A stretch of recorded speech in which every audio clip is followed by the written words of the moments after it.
This is the best story I heard about the war that's going on right now, and it's definitely very, very worth to share with everyone. About half a year ago in May, there was a Haredi that was driving on Kvish number 1. It was going between Yerushalayim and Tel Aviv, the famous highway. And he sees a car on the side of the road with flashing lights, and somebody's showing for help, shaking his hand. He pulls over, and there's a Chiloni sitting right there with his wife. And they, how can I help? And he says that we are stuck already almost an hour without gasoline. We don't have gas. He says, okay, give me your phone number. Take my phone number. I'm going to Motza, which is the next exit. I'm going to buy you gasoline. I'll be back. He was very happy. Thank you so much. I'm waiting here almost an hour. Nobody stopped. It's amazing that you stopped. No questions asked. He continues to Motza. He comes back about 45 minutes later. He bought him like a can with gasoline, fills him up. Go on your way. How much is it? He says, no. I'm not selling this mitzvah. This was a mitzvah for me. Are you for real? And the Chiloni tells him, come to the back of my car. And he shows him a bumper sticker that says Dros Kol Dos, which means squash every Haredi. Very famous bumper sticker. Whoever speaks Hebrew understands what it means. Dros means like smash him. And he pulls it off. He says, I never met a Haredi in my life. I was just brought up with such anti-Haredi, and I'm flabbergasted what you just did for me.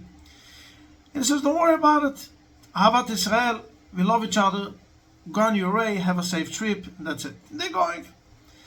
Yehuda now has his phone number. He calls him up about 2-3 hours later and says, I just want to make sure you arrived home. Where do you live? And he says, I live in Kibbutz Be'eri. Kibbutz Be'eri, never heard of it. Yeah, it's right next to Gaza in the south. That's where I live. Okay, I'm happy you arrived home safe. Regards to your family, that's it. Since then, they keep in contact every Erev Shabbos. Yehuda calls him and says something nice to them about Judaism. This Chiloni is a real anti-Haredi, not too much patience, but after all, a guy helped him for Ahavas Yisrael, is listening. About 2 months ago, before this whole war started, the Chiloni says to Yehuda, aren't you bored on Shabbos? We have television, we go to the beach, we go fishing, we have so many things to do on Shabbos. What do you have to do? And Yehuda says to him, what? Bored on Shabbos? I wish Shabbos would be longer. We spent such beautiful time with the family. And how about I invite you for Shabbos? The Chiloni says, I am a Chiloni. You want me to come for Shabbos? Please, I'm going to rent you an apartment right next to me. I want you to see what a Seudat Shabbat is. Let's see. And Yehuda is pushing him. And finally, they agree. Now it has to be with Shabbos. Rosh Hashanah it can't be because it's 2 days. Yom Kippur, long fast, not for me. Finally, Yehuda says, how about Simchat Torah? And the Chiloni says, Simchat Torah I can't because we're taking every week somebody else goes to my father, and Simchat Torah is my turn to go to my father who lives in Shderot.